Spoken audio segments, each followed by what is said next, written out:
Here I have VIVO Y11s, and today I'm going to show you how to insert SIM card and SD card into this device. So for this operation you will need this kind of tool to eject a SIM card and SD card slot.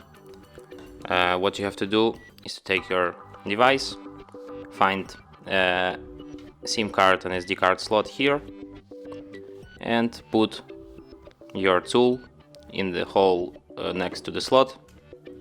The slot will come out, and here you have to put SD card, and here your SIM card.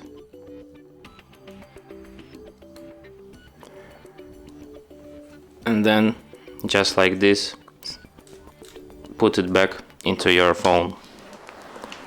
And as you can see, it requires PIN to unlock my SIM card, which is the proof that SIM card is read, and there's also a notification that SD card detected, which is the proof that SD card read it too.